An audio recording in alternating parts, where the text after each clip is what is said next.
Hey, George. Super nice to meet you. We've got today with us George Blamoh, who is a national director for a disaster director for Samaritan's Purse. He is also an ambassador to the United Nations. He has gone on to get a degree from Wheaton College, a master's in crisis leadership. And so, George, it's super nice that I can be able to be with you. Joel and I can sit down and have a conversation.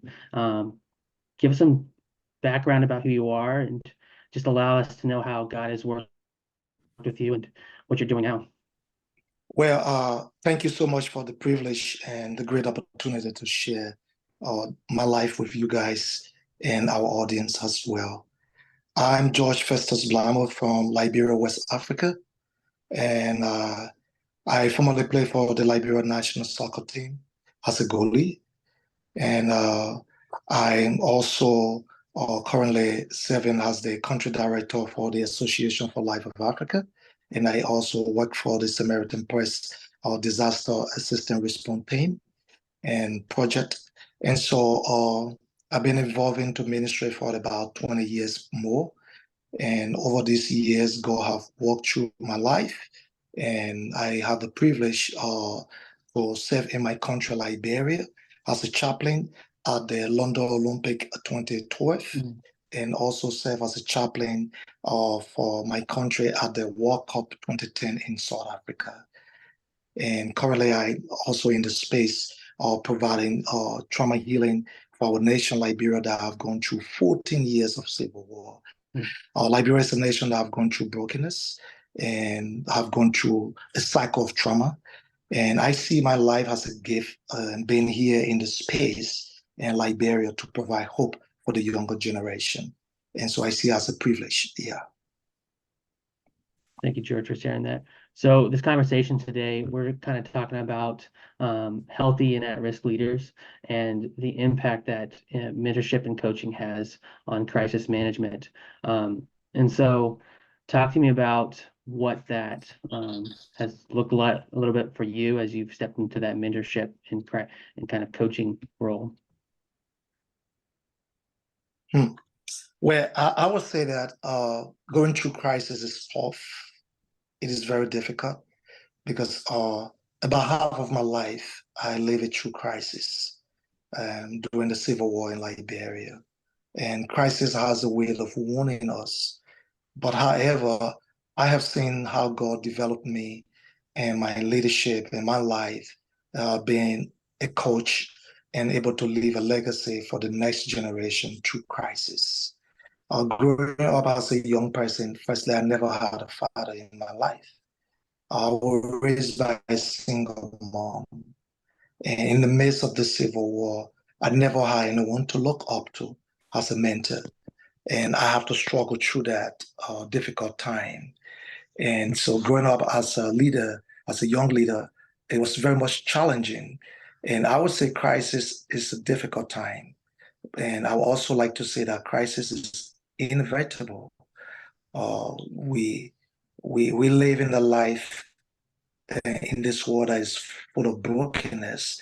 And so we do expect crisis to take place. But the question is that how prepared are we to navigate through those crisis time? And the better we can respond during those crises can determine the next level of our life. And so as a young man growing up, I never had a father figure. And I had a lot of brokenness and emptiness inside of my own life. And I have to find my identity in my sport. And it was difficult and growing up during the crisis of Liberia.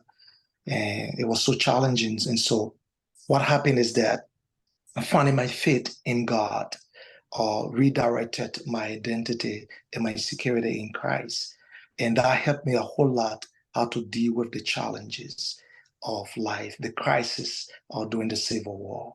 And I was able to find God, and He was able to find my purpose, helped me to find my purpose, helped me to find my identity. And that was able to help me how to respond to the challenges that I face in life.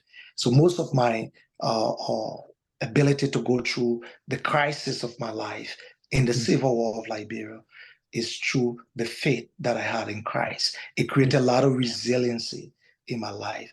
And I want to say, Dakota and Joel, that resilience is a key component in of facing crisis, because resilience will be able to help you to bounce back when life hits you during crisis time. Yeah. Yeah. Thanks so much for sharing that. I think in the West, we often think of crisis or even pain and suffering as something to be avoided, not something that you should really lean into. I think that, like you said, you've experienced a whole nother reality going through civil war, and even like growing up without your father around. Those things have shaped you. How do you see that those things are impacting the direction or the path that you're taking in life right now? Well, I would say that God has a sense of humor. And even though I never had a father in my life, but he brought people in my life to serve as mentor and life coaches, even during the difficult time. Those people were able to serve as mentor and coach in my life to give me a better perspective of what life is.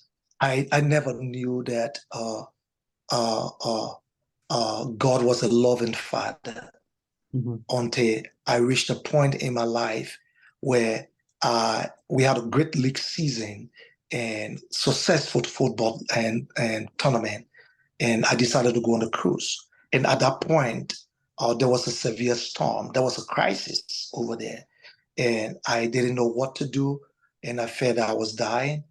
But then I heard about God's goodness. I was able to call upon his name, and he was able to save me through the storm. And through that time, I realized how good God is. He was able to provide mentor and life coaches in my life. Those mentor and life coaches helped me. I can never talk about the success that God has given me in my life and ministry without talking about those great men and women that he crossed my path to become what I am today.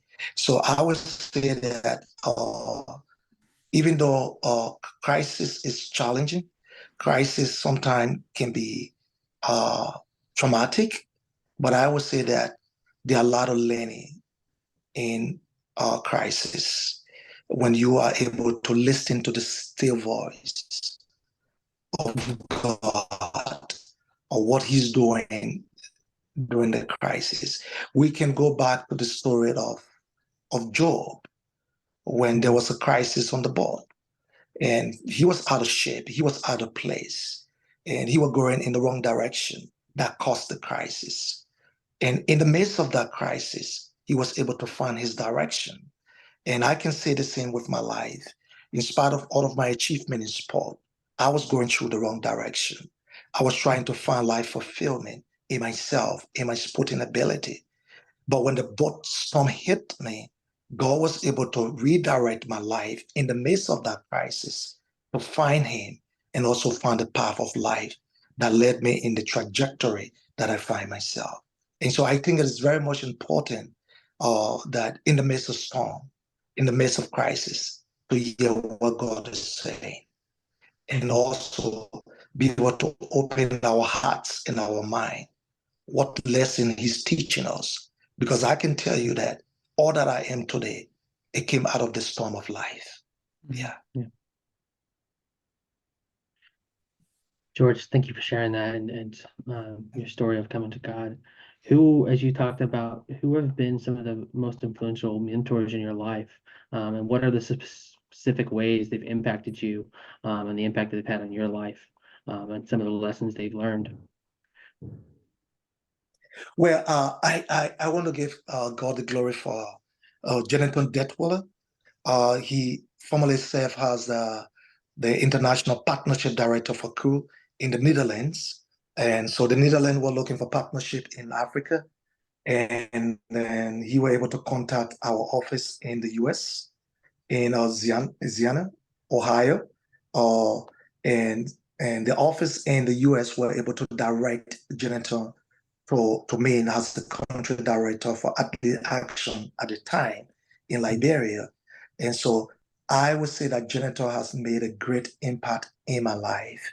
His sense of humility and the way he deal with crisis, coming to Africa, how he incarnate Christ, embody Christ, and he didn't see himself as one coming from a privileged country, coming from a wealthy country, but he were able to walk the path, the suffering that we were going through. We have just came from the civil war in Liberia, and Janitor saw himself as a Liberian and well able to go through the suffering with us.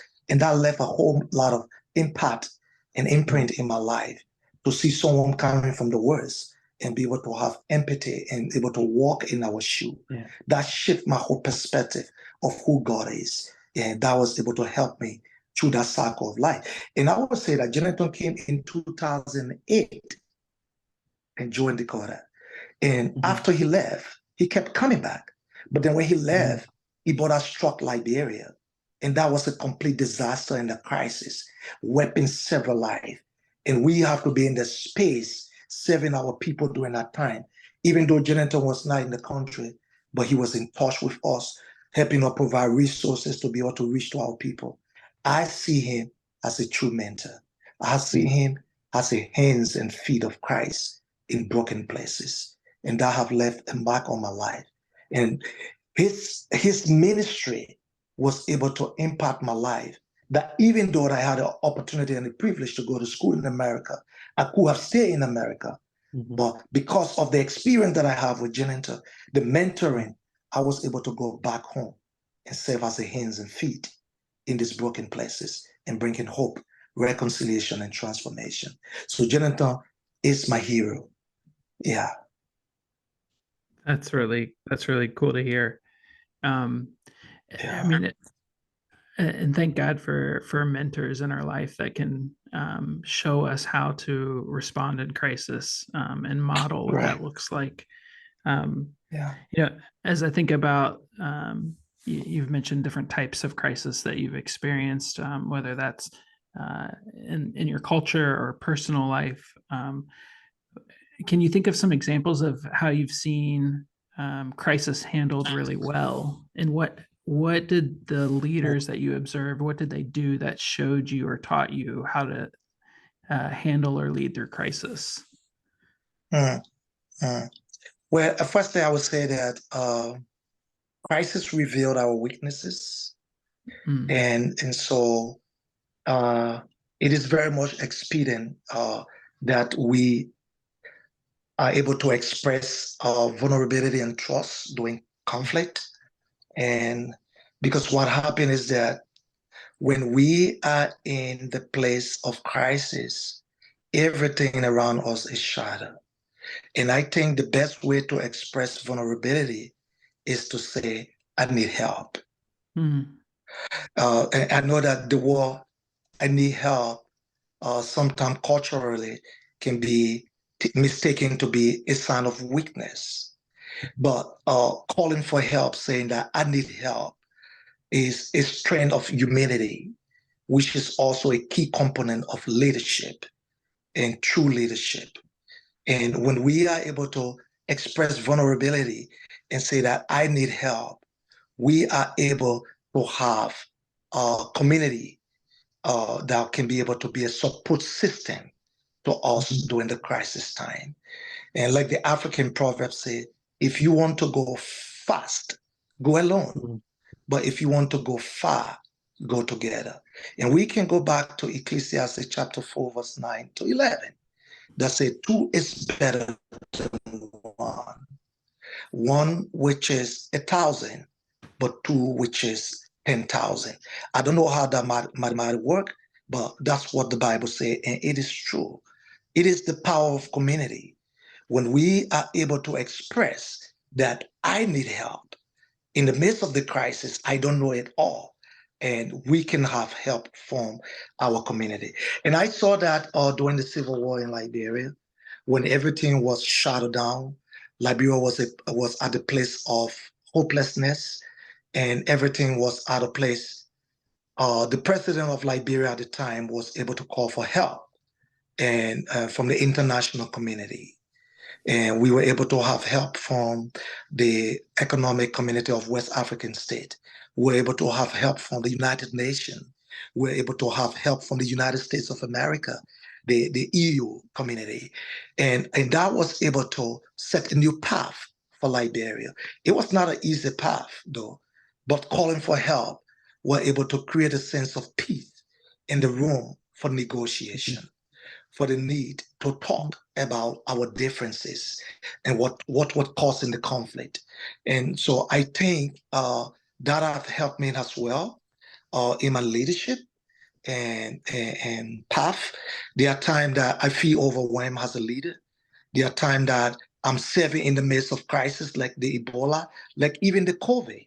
When the COVID hit, we were serving a vulnerable community, and that was very much overwhelming.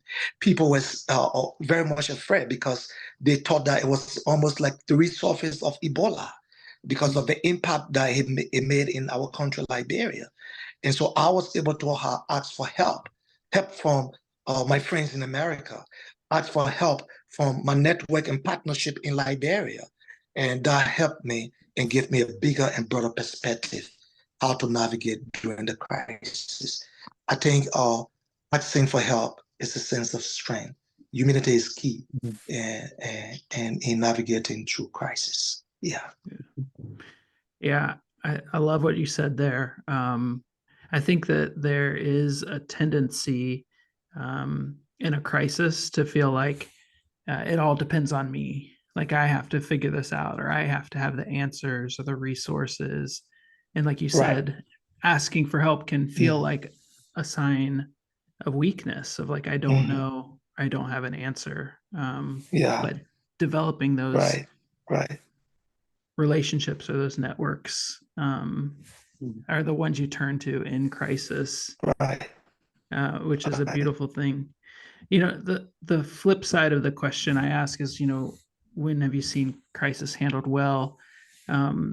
Can you think of examples when crisis hasn't been handled well? And what did that look like? I will go back to my own ministry life. I'm going to be vulnerable right here. I'm not going to call the ministry name. But what happened is that when I was serving in some of my previous ministry, and I had a West African country director that was very much insecure. And I remember one time I went on a mission field to serve in Sierra Leone to empower the ministry in Sierra Leone that have just come from civil war and Ebola as well. And my West African director sent me an email. I told him that I was going. And then he said, okay. But then while on the field, I was giving some feedback, great success story. I didn't know what was going through his mind. And then he sent me an email and said, oh, you stupid. You don't know what you're doing over there. You're muddying the water. And I wanted to respond everything from a natural man. And my mentor said, you don't need to judge. And you just need to be quiet. And that happened repeatedly after that. And I felt that it was time for me to quit. And I think I would have done much better if I were to directly engage him and asking, how can he help if he felt I was doing the wrong thing?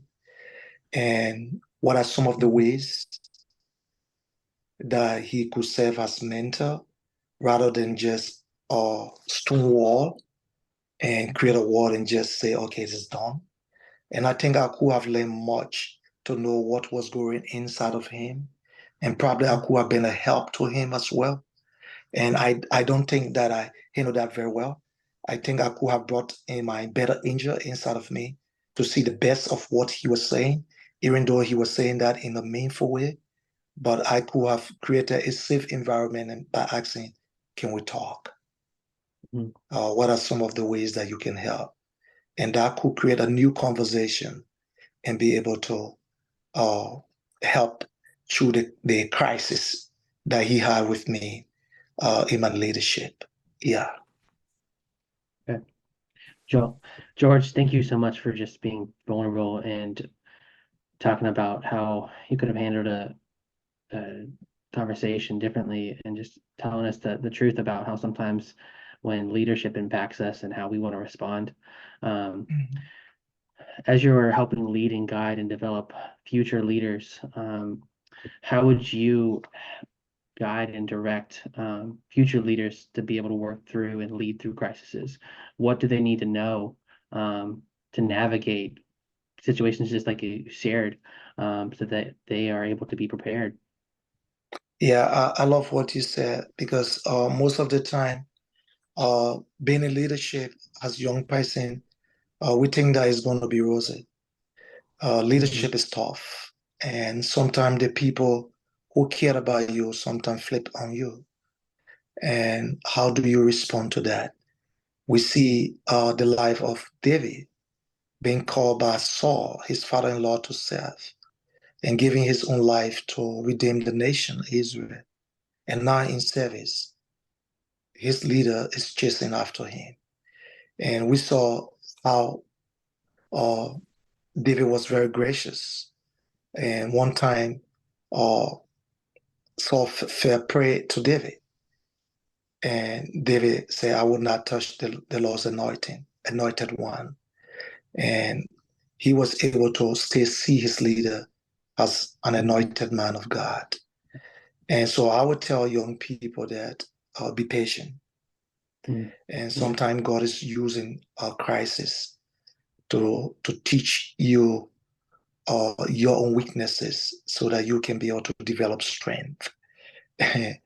And I will also say, uh, be able to learn from other people who have gone through crisis and be able to see their positive response and how that have been able to change their own leadership style and how they are able to make impact.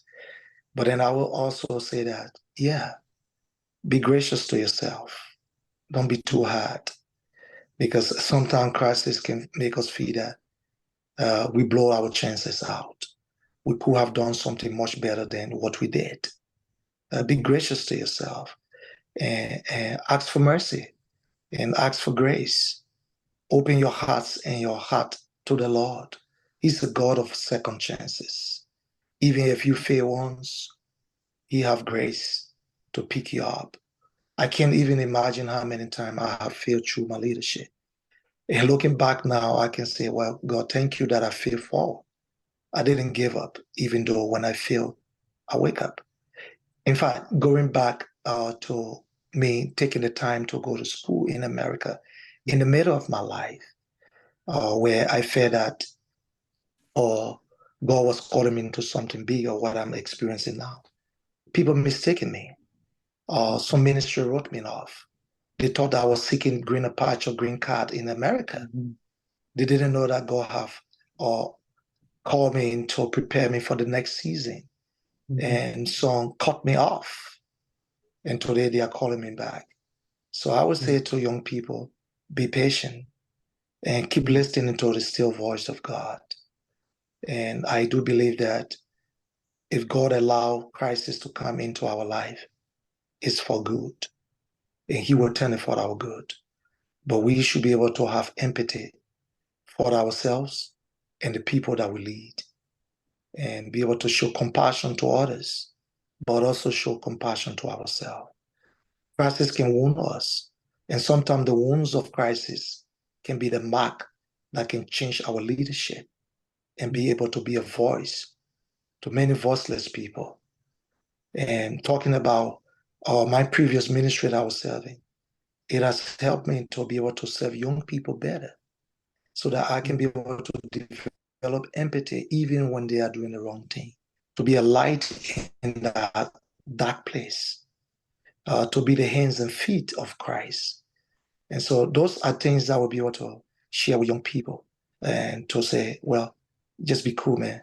God is still doing the work in your life. Be patient with yourself. And the best is yet to come.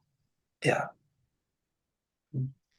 That's great. I have thoroughly enjoyed our conversation today. There are several points where I was getting goosebumps just hearing the Holy Spirit speak through you. So George, we want to thank you so much for taking the time today to talk through these ideas of leading through crisis. You've imparted so much wisdom, and so we're just so thankful for you. And thank you so much for taking the time to talk today. Well, my pleasure always. And I want to say that I'm still a work in progress. God is still doing the work in and through me. And the best is yet to come. And I look forward to seeing what God is going to do in and through you guys and what he's going to do with the podcast. Because I do believe that there are other people going through major crises. It might be family crisis, it might be personal crisis, it might be organizational crisis, it might be national crisis. Our world is full of crisis. But I do know that we have a God that is a present help in trouble. And he's still doing and raising leaders during crisis. Thank you so much for the time. Yeah, thank you so much.